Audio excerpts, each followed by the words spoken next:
Hola, ¿qué tal? Esto es el comentario positivo y hoy continuamos con las biografías de hombres que dejaron huella en el cristianismo. Y hoy vamos a hablar de Guillermo Cari. Fue llamado el padre de las misiones y vamos a ver el porqué.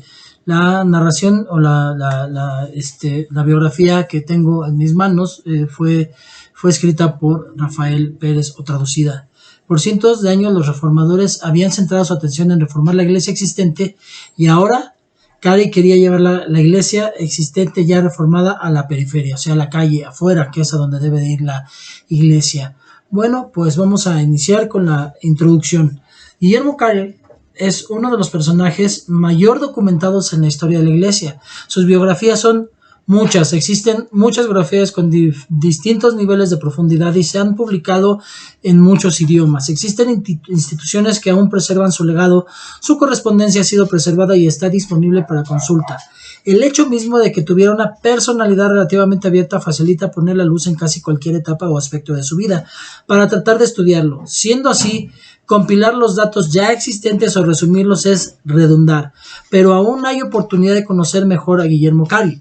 Yendo más allá de los datos, mirándolo a la luz del contexto histórico y las corrientes de su tiempo, para entender a un hombre hay que entender su tiempo, pues tenemos que entender su tiempo, no para encontrar las similitudes, sino las diferencias, pues en estos contrastes que su causa que le impulsaba y sus obras como él respondió, se comienzan a explicar.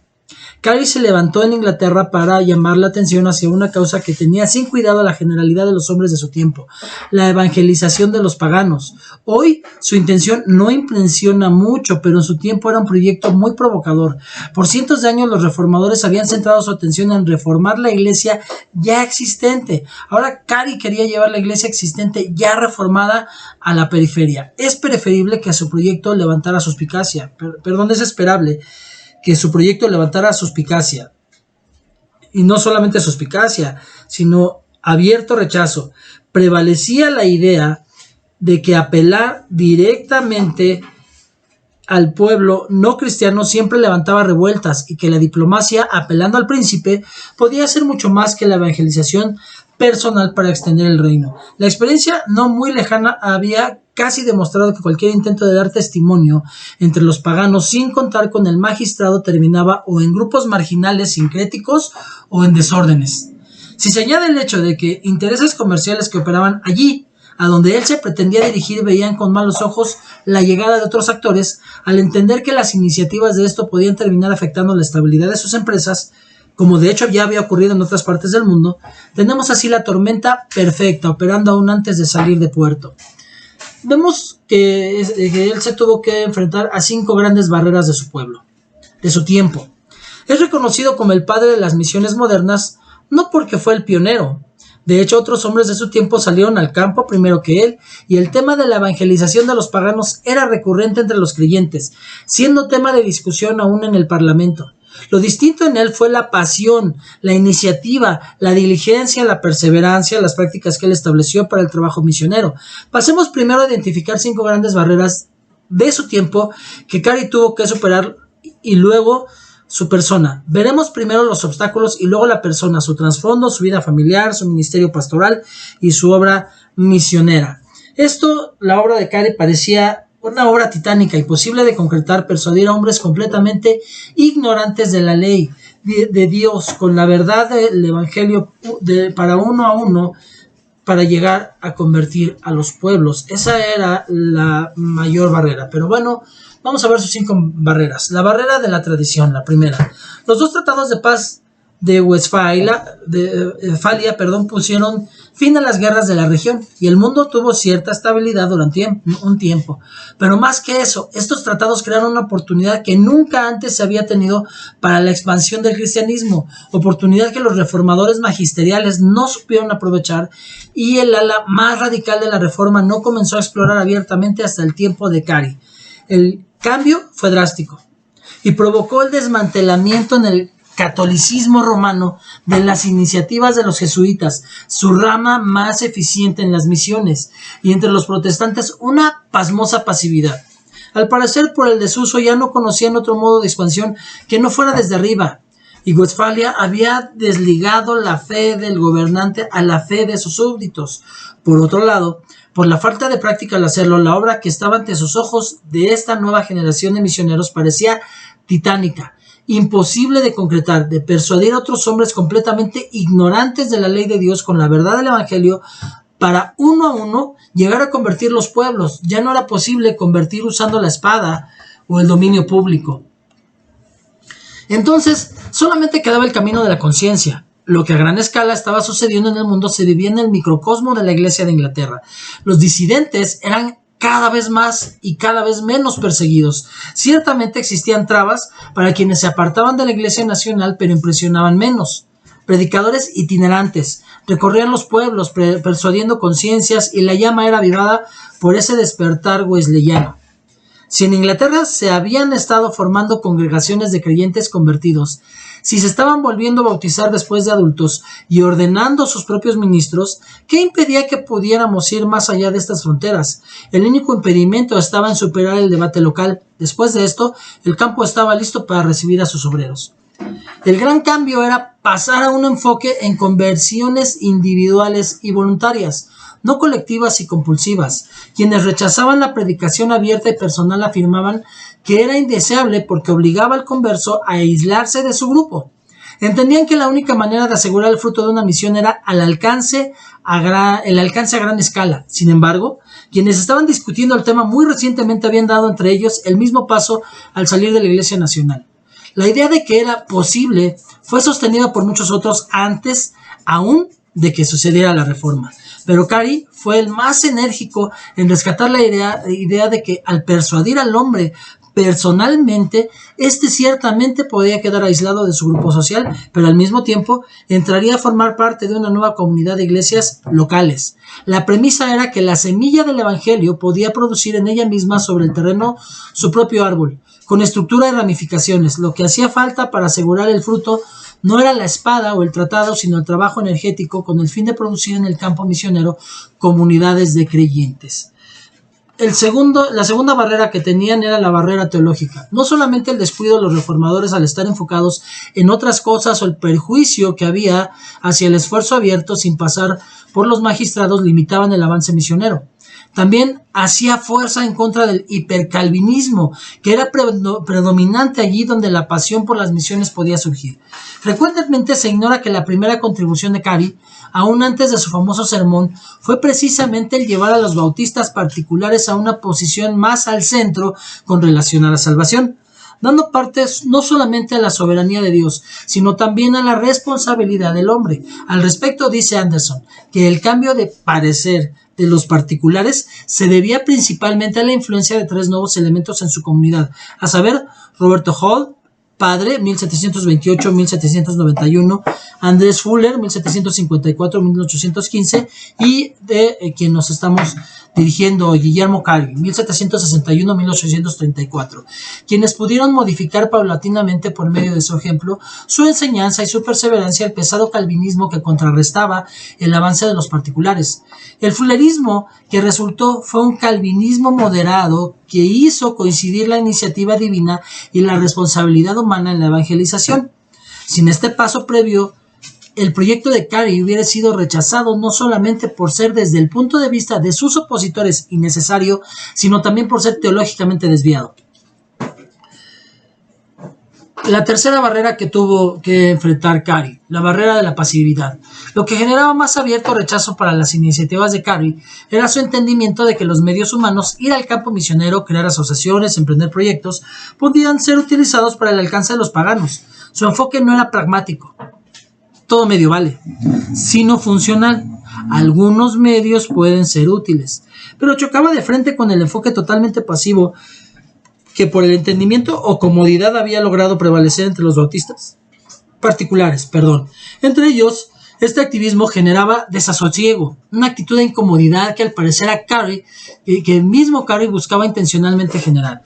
Ese es el contexto de la famosa expresión: joven, siéntese. Cuando a Dios le plazca convertir a los impíos, lo hará sin su ayuda y sin la mía. Creo que hoy todavía hay muchos que piensan de esa manera. Carey combinaba en su carácter el ser reflexivo con el ser industrioso. No se conformó nunca con mostrar el camino, él mismo se ofrecía para recorrerlo. Un episodio que ilustra esta combinación es un famoso sermón basado en Isaías 54 de 1792, predicado ante la Asociación de Iglesias Bautistas. Allí levantó los afectos de los presentes con la retórica para que emprendieran grandes cosas para Dios y esperaran grandes cosas de Dios. El auditorio fue visiblemente conmovido, pero Carey no solamente quería conmoverlos, porque eso es emoción. Su intención era pasar a la acción. Cuando ya los presentes se comenzaban a dispersar, se aseguró de que se acordara allí mismo preparar un plan para confrontar una sociedad misionera, una sociedad misionera con el fin de propagar el evangelio entre los paganos. Y cuando se reunieron para establecerla, él mismo se ofreció para embarcarse hacia cualquier parte del mundo que dispusiera la sociedad. Todo esto era consistente con su personalidad. Carey era un hombre de acción, de firmes resoluciones, y en un momento de la historia de la iglesia marcado por la pasividad, no era el que corría muy deprisa, era que los demás estaban sentados cómodamente. La cuarta barrera que encontró fue la de los prejuicios. Otro de los escollos que tuvo que enfrentar Guillermo Carey era el pensamiento popular entre los europeos, de que los nativos a los cuales él se dirigía no compartían iguales condiciones intelectuales, morales o espirituales que el resto de los hombres. Eran tenidos por razas inferiores en forma tácita o expresa. En el prejuicio limitaba enormemente el alcance que habían podido tener esas misiones, pues dependían exclusivamente de misioneros foráneos que tuvieran que salir de sus pueblos para venir a los nativos, misioneros que por la misma razón nunca se integraban y pronto tenían necesidad de salir. Habían llegado a fundir tanto el ser cristiano con el ser europeo que perdieron de vista la universalidad de la iglesia. La formación de los creyentes en estas latitudes con el propósito de ordenarles eventualmente al ministerio nunca fue un proyecto serio para las misiones que habían surgido, pues de hecho no veían que fuera viable. Quizás esta fue la razón por la que al partir al campo misionero Carey nunca regresó a Inglaterra. Él estaba completamente integrado, ese ya era su lugar. Contrario a aquellos, el entendimiento suyo al respecto era el siguiente: la formación de nuestros hermanos nativos en las cosas útiles, promoviendo todas las formas del genio y apreciando cada don y cada gracia de ellos. En este sentido sería difícil exagerar la atención de préstamos a su progreso. Solo mediante los predicadores nativos podemos abrigar la esperanza de la difusión universal del evangelio en este inmenso continente. 4 cosas llamaban la atención en su posición. 1. Tratar a los conversos entre esos pueblos en condiciones iguales, o sea, hermanos. 2. Ver el potencial que tenían para ser formados en cosas útiles. 3. Asumir que tenían dones y diferentes expresiones de la gracia de Dios.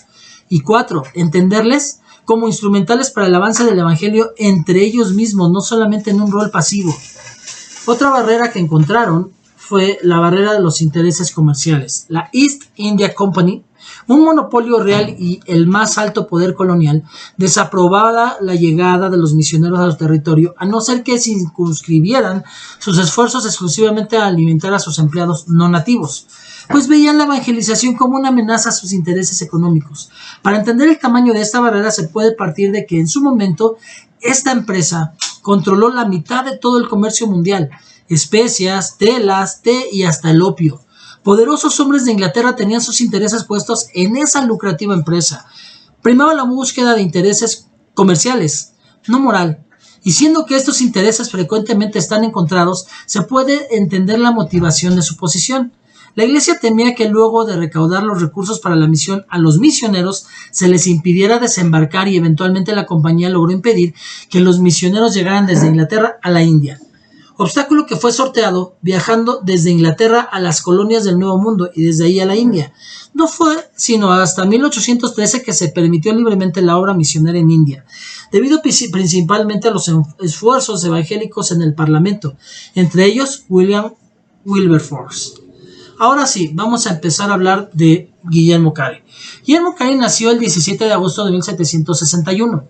Fue el mayor de 5 hermanos, y habiendo perdido a su madre cuando él era muy pequeño, temprano se comenzó a hacer evidente lo que iba a ser el rasgo más distintivo en su carácter: una resolución tenaz, capaz de hacerle sobreponerse a las mayores precariedades sin desistir en su propósito.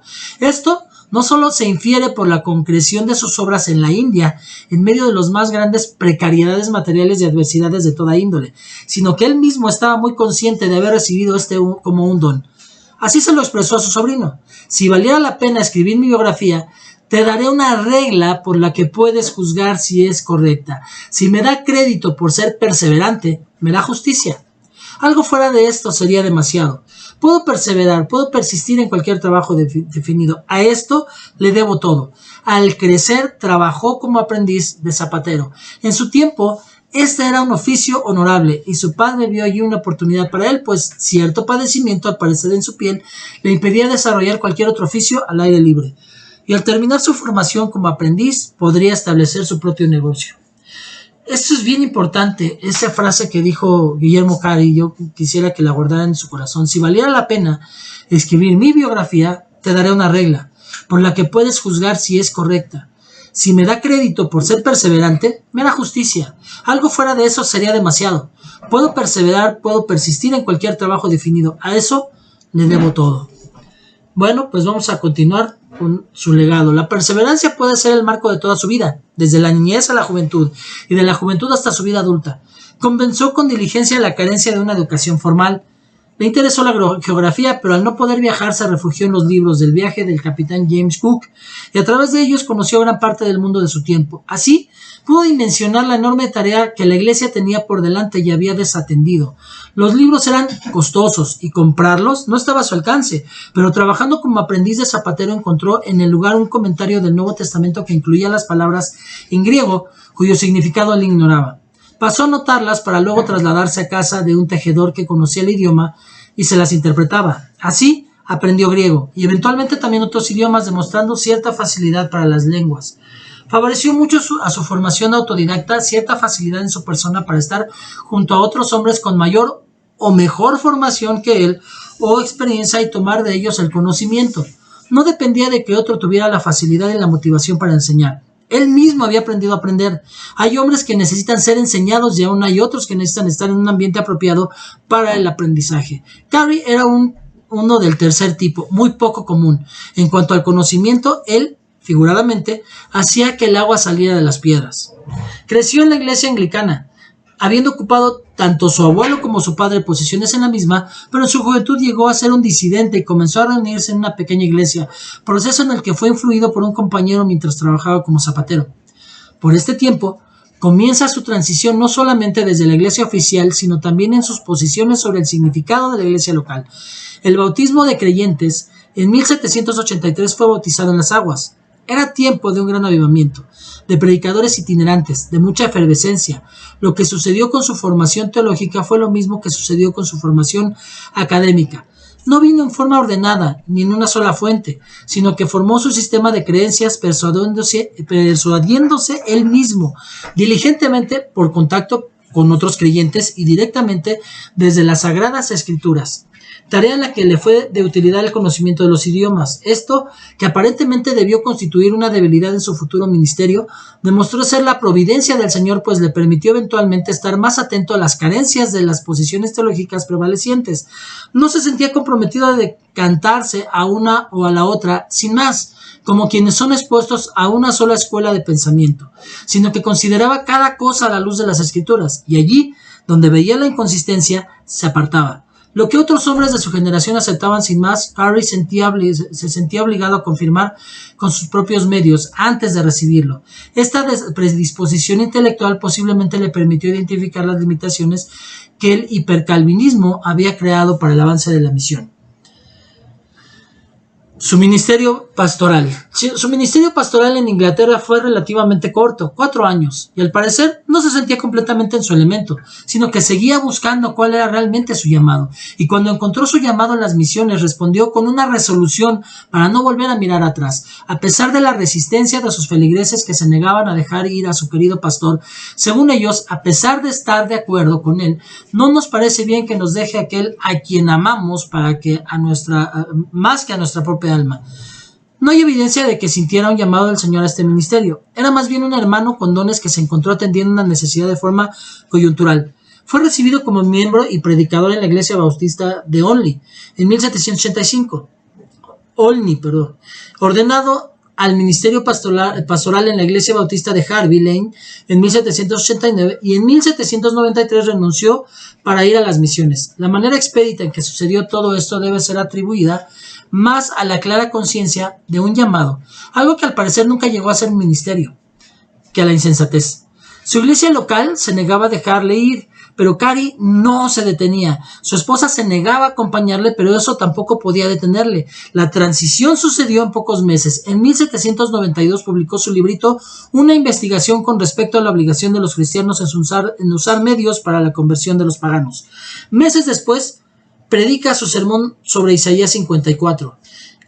El mismo día de ese sermón persuade al grupo de planificar la creación de una asociación misionera. Meses después se forma la asociación y el año siguiente, 1793, ya había renunciado a sus funciones en la iglesia local y estaba embarcado rumbo a la India. Ni por un momento miró hacia atrás con tristeza y en ningún momento de su vida aceptó otra ordenación. Su llamado eran las misiones. Al respecto de esto, nunca abrigó duda alguna en su corazón. Su perspectiva del avance del evangelio siempre fue más global que local. Lo que sí evidenció su tiempo como ministro fue su vocación de servicio y entrega a la gente, y a la firme disposición de su carácter para permanecer en las circunstancias más difíciles. Al no poder la iglesia sostener dignamente a su ministro, él trabajó paralelamente como zapatero para obtener el sustento de su familia, experiencia que pronto tendría que repetir en el campo misionero. Su vida familiar. Uno de los más grandes retos de la vida estuvo en el aspecto familiar y allí también demostró gran entereza de carácter y perseverancia. Se casó en 1781 con Dorothea Plackett y pronto afrontaron las dificultades. Al parecer, una combinación entre su resuelto carácter, su pasión por servir al Señor y las diferencias en los intereses de él y de su esposa le llevaron a ser descuidado en esta área, ya sea elegir esposa o atender su casa. Ella se negó inicialmente a acompañarle al campo misionario. Si se toma en cuenta que su transición desde el ministerio pastoral a este nuevo campo ocurrió en los pocos meses, parece entendible esa resistencia. Al respecto de esto, Carey no intentó esperar o persuadir, sino que manifestó nuevamente su estoica resolución. Le dijo a su esposa: si yo poseyese el mundo entero, lo daría alegremente todo por el privilegio de levantarte a ti y a los queridos hijos conmigo, pero el sentido de mi deber sobrepasa cualquier otra consideración. No puedo volver atrás sin sentir culpa en mi alma. Estando ya en el barco, listo para partir sin su familia, otro misionero visitó a su esposa en su casa y le convenció de que se uniera a su marido. Le acompañó físicamente, aunque su corazón no estaba allí. Según Santiago Culros, al embarcarse fue como la mujer de Lot hasta llegar al cabo, y al llegar ahí, su estadía estuvo llena de reproches al tener que soportar la miseria. Las carencias materiales que les apremiaban y la pérdida en 1794 de uno de sus hijos a la edad de 5 años pudieron haber dado al traste con su estabilidad mental. Con episodios en los que agredió a su esposo y una etapa final en su vida totalmente fuera de sí, Carey permaneció con ella y esto no disminuyó su laboriosidad y el Señor le dio hijos que eventualmente también rindieron sus frutos para la causa de Cristo. Murió en 1807 sin ver gran avance en la tarea de su marido. Carey volvió a casarse el año siguiente, en 1808, con Carlota Emilia Moore, con quien convivió durante 13 años hasta que volvió a enviudar, siendo al parecer la etapa más feliz de su vida matrimonial, coincidiendo con el tramo más fructífero de su labor misionera. Era una mujer con inquietudes intelectuales, formación académica, facilidad para los idiomas y sobre todo compartía su ímpetu por el avance de las misiones, quizás por ser ella misma parte de sus frutos.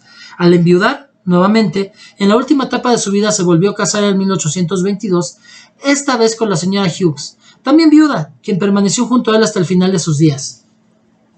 Su obra misionera, 1793 a 1834. Hubo una primera etapa que tuvo abundantes precariedades. Los intereses en la vida de Carey se pueden resumir en 3 grandes áreas: las ciencias naturales, la traducción de las escrituras y las misiones. Se podría mencionar la geografía, pero su interés en este campo estaba circunscrito a las misiones. Él necesitaba la geografía para las misiones, no tanto porque fuera su pasión. Lo mismo puede afirmarse del ministerio pastoral. Fue un paso transitorio, necesario previo a las misiones, pero nunca fue algo permanente. Su llamado no era de pastor, era de evangelista. En algunos momentos con más disponibilidad que en otros, pero en todos los tramos de la vida de Carey, estos tres intereses estuvieron presentes, y entre ellos sobresalen las misiones, estando los otros al servicio de ellas. Al llegar a la India, se desempeñó como predicador itinerante y asumió distintos trabajos para sostenerse sin lograr salir con ninguno de ellos de las precariedades que él vivía. Su esposa Dorotea nunca tuvo sosiego en cuanto a esto, y lo mismo podría decirse de sus hijos en la temprana edad. Durante casi 2 años no recibió correspondencia desde Inglaterra y tuvo que involucrarse en una gran cantidad de emprendimientos para mantenerse a flote, con el agravante de que llegó a percibirse esto en la sociedad misionera como cierta negligencia suya para atender su misión principal, ignorando que lo hacía por necesidad, sobre todo ante sus compromisos familiares, no por vocación. Fueron unos primeros años muy duros, con una esposa que no lo respaldaba, niños pequeños y muy poco fruto, pues tuvo que esperar 7 años para ver bautizarse a su primer converso, en 1800, que en medio de tales tensiones no renunciaría, que evidenciara lo firme que era su conciencia del llamado de Dios para esta tarea. Como misionero fue pionero en la investigación del campo, lenguaje, demografía, condición intelectual, moral y espiritual, geografía del lugar y las costumbres. Era la práctica de quienes le antecedieron que ignoraban la situación existente antes de presentar el Evangelio. No lo entendían necesario. Él, por el contrario, se preparó antes de llegar y al llegar lo continuó haciendo. Hoy se habla de contextualización y se entiende el valor de las organizaciones paraeclesiásticas, pero en ambas cosas Carey fue pionero. Es posible que conociera la India mucho mejor que muchos de sus pobladores, aún antes de desembarcar en el territorio. También fue pionero en su entendimiento del impulso indirecto que las iniciativas sociales podían tener en la misión al crear un ambiente favorable para la predicación del Evangelio o dotar al pueblo de los medios para entender la verdad, escuelas y profundizar en ella, traducción de las escrituras. Carey emprendió proyectos en agricultura, botánica, trabajos académicos en lenguas como los diccionarios y gramáticas, y sirvió al gobierno como traductor. Si su llamado a emprender grandes cosas para Dios fue visto con recelo, su capacidad de emprender en áreas no directamente relacionadas con la iglesia debió haber provocado lo mismo. Al conseguir trabajo administrando una fábrica, escribió una carta a los hermanos de Inglaterra en la que, en vez de solicitar recursos para la misión, obreros o literatura, les solicitaba que le enviasen semillas, instrumentos para la agricultura y prescindía del salario que había estado recibiendo de ellos, carta que al parecer no fue bien recibida, pues confirmaba sus sospechas de que su primer misionero estaba distraído en otros negocios. Nada más alejado de la realidad, Carey veía todo esto como oportunidades estratégicas para el avance de la misión en la India. Recibió como respuesta una carta con cierto tono admonitorio que le llevó a escribir su diario. Si somos indolentes o laboriosos, o si el espíritu del misionero es absorbido por las ocupaciones del comerciante, no me conviene a mí decir, pero nuestros trabajos hablarán por nosotros. Solo digo que después de que mi familia ha tenido lo suficiente, todo mi sueldo y unos meses, muchos más, se dedica a los propósitos del Evangelio. El tiempo confirmó su buen juicio. Más allá del sustento, este nuevo trabajo le permitía cierta libertad para desarrollar su principal tarea y le imponía la necesidad de ir a diferentes aldeas con frecuencia y una excelente oportunidad que aprovechó para llevarles el Evangelio. El primer converso fue bautizado en el río junto a Félix, hijo de Carey. Las lágrimas afloraron en los presentes y ante la multitud congregada el misionero tuvo que explicar que ese río no era más especial que ningún otro y que en palabras sencillas transmitió el significado del bautismo, mencionando la resolución a apartarse de los ídolos, previniendo que los paganos no vieran ahora a tener ese lugar como un lugar de idolatría. Así de cuidadoso había de ser al predicar el Evangelio en esas tierras. No está completo el relato de esta primera etapa del ministerio de Carey, sin mencionar la persona de John Thomas, un médico creyente en extremo apasionado por las misiones, pero con un carácter más bien díscolo. La colaboración entre ambos fue más estrecha o más distante por temporadas, pero permaneció a través del tiempo. En su diario, Carey le escribió como un santo muy proclive al desvío. Aún así, es esperable que la pasión de Thomas por las misiones haya sido de gran aliento para él, a pesar de las diferencias en sus personalidades y las dificultades que las debilidades en el carácter y el testimonio de Thomas pudieran acarrearle. Esperaron ambos pacientemente hasta que llegaron los primeros conversos y en el primer bautismo la emoción embargó sus corazones. El hecho mismo de que pudiera relacionarse con otros de diferentes temperamentos, a pesar de sus limitaciones, habla muy bien de la madurez del misionero y de la capacidad que él tenía para perseverar también en las relaciones hasta alcanzar su propósito. No se debe ignorar que cuando las misiones eran solamente una pasión para Carey y al parecer no existían los medios para que la tarea fuera llevada a cabo, la llegada de Thomas a Inglaterra fue vista como la provisión del Señor y la confirmación de que la tarea debía ser llevada a cabo. Asimismo, al ser un médico, parecía idóneo para formar parte del equipo. Cuando Pablo, entre los atenienses, esta primera etapa en la India fue muy exploratoria y aunque menos fructífera, fue necesaria para el eventual desarrollo de las misiones. Carey llegó a tener la idea de Dios que tenía el pueblo y pudo dimensionar las dificultades que tendría para explicar conceptos como el pecado. Esto casi dio la razón a quienes se oponían a la misión, con el argumento de que los paganos necesitan ser primero refinados y después predicados. Lo más relevante era que el sentido de la responsabilidad personal estaba ausente en sus mentes. Reconocían que incurrían en determinadas faltas, pero las mismas eran atribuidas a Dios y se veían a ellos mismos como instrumentos. Con relación a su compromiso era mínimo. Asistían al culto con una actividad pasajera. Y aunque multitudes se congregaban virtualmente, ninguno de los presentes aspiraba a algo más que satisfacer una curiosidad. Estos fueron los cimientos muy poco atractivos, pero muy necesarios. La segunda etapa, el trío Serampore. La obra tomó tracción con la llegada de dos nuevos misioneros, Joshua Marshman y Guillermo Ward.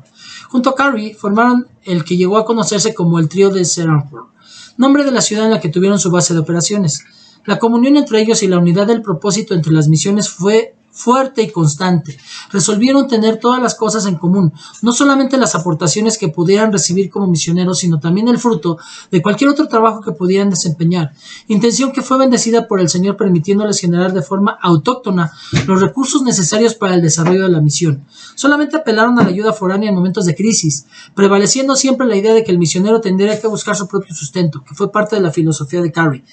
La forma de trabajo del trío se había llegado a denominar, aunque no necesariamente en relación con aquellos, como una misión integral. La predicación del Evangelio con el fin de establecer iglesias sin abandonar el proyecto de renovación social, moviéndose en un amplio espectro de iniciativas desde la iglesia, pero no solamente para la iglesia. El sistema educativo, la justicia, la salud, el desarrollo cultural. Marsham y Ward fueron más fructíferos que Carey al establecer nuevas iglesias, y Carey pudo enfocarse en sus proyectos de traducción, en la coordinación a gran escala, y en la opinión de Mark Shaw, para Carey la tarea de la Gran Comisión era levantar una iglesia que tomara la posesión de la cultura para Cristo. Una meta final de la misión tan completa e integral requería de medios misioneros globales y multifacéticos. Carey proporcionaba un correctivo para la estrategia liberal y unidimensional de la dimensión, con su enfoque esencialmente material y cultural, también para el enfoque pleitista, igualmente unidimensional de la evangelización del establecimiento de iglesias. Para una tarea como esta, el trío estaba bien equipado. Solamente que quien considera la misión en la India con los lentes del desarrollo de las instituciones cristianas ya existentes en otras partes del mundo, supone innecesario el esfuerzo desarrollado por Carey, por crear instituciones y herramientas para el avance del Evangelio. Las condiciones que en Inglaterra ya estaban dadas luego de una larga historia de presencia cristiana aquí eran inexistentes. Se estima que ya para 1813 había en Bengala 11 iglesias, 20 evangelistas nativos y 500 creyentes bautizados. A lo largo de su relación ministerial, 25 iglesias, más de 100 escuelas, iniciativas de salud, traducciones de las escrituras a casi cualquier dialecto, una imprenta que prendieron eventualmente a consecuencia de un incendio, pero que luego pudieron relanzar, y otras tantas iniciativas sociales. Tercera etapa fue la consolidación y aún más la crisis. Parece que el surgimiento estaba llamado a ser, junto a la tenacidad, lo que describiría la vida de Guillermo Carey. Luego de los años de esfuerzo misionero junto al trío Serampore, cuando la semilla plantada ya había creado su estructura y comenzaba a ramificarse para producir aún más fruto, las enfermedades, los conflictos en la transición del equipo de trabajo y las crisis financieras volvieron a quitarle el sosiego. La filosofía de trabajo que pudo desarrollar junto a Ward and Marshall, tener todas las cosas en común, vivir al nivel del pueblo y aportar a la misión cualquier ingreso adicional, no siempre era compartida con los nuevos integrantes. Las luchas por el control de la obra y las propiedades debieron ser un aguijón en su carne, y aún más por haber sido el contento desprendimiento al ejemplo que dio él mismo durante toda su vida. Ya era un hombre viejo, con décadas de experiencia en el campo, pero el relevo ministerial no era halagüeño. Pero estas nuevas dificultades tampoco le detendrían. Dios había provisto nuevos alientos para esta última etapa. En 1829 pudo ver con sus ojos la publicación de un nuevo reglamento por el cual había luchado, que prohibía el ritual sati entre los hindúes, que consistía en quemar a la viuda junto al marido muerto, una práctica pagana degradante. Él mismo tuvo el privilegio de traducirlo para que se difundiera entre el pueblo. Terminó sus días en cama, revisando los manuscritos de las últimas traducciones realizadas por su equipo, y partió a la presencia del Señor el 9 de junio de 1834. Bueno, pues con esto terminamos el día de hoy la biología de William Carey. Y bueno, pues damos gracias a Dios por su vida y porque pues él fue pionero en los trabajos misioneros. Vamos a darle gracias a Dios por ello. Gracias, Padre, por la biografía que leímos, por la experiencia, Señor. Sabemos que quizás haya cosas, como siempre lo hemos hablado, que no compartiríamos, Señor bendito, pero hay otras que sí, y él dejó una huella fuerte, hermosa, Señor bendito, como evangelista, y también dejó las bases para cómo trabajar como misioneros. Padre, le damos gracias por su vida, gracias por los hermanos que pueden escuchar esto, Señor bendito, y le pedimos que siga bendiciendo este canal en transición, Padre bendito, de llamarse el comentario positivo, hacer el canal cristiano Betel, Casa de Dios y Puerta del Cielo. Gracias, le doy toda la gloria y la honra y le pedimos que bendiga este canal, bendiga el nuevo nombre del canal y la misión concreta que el Espíritu Santo tiene para el mismo. Le damos toda la gloria y la honra en el nombre de mi Señor Jesucristo. Amén y amén. Bueno, pues con esto terminamos la biografía de William Carey, un cristiano que fue ejemplar, del cual tenemos mucho que aprender. Y bueno, pues vamos a, como lo hemos venido haciendo, vamos a buscar una enseñanza, una de las principales enseñanzas de William Carey, para poderla compartir aquí, desde su visión, cómo compartía el evangelio. Bueno, pues le doy la gloria a Dios, les pido que pues me sigan ayudando con sus likes, con su compartir y comentarios, regálenme sus comentarios para ver qué temas podemos hablar, si hay algo que no checó, si hay algo que ustedes pueden también alimentar en este canal, pues voy a agradecerlo mucho y bueno, pues que Dios les bendiga y nos vemos a la próxima. Bye.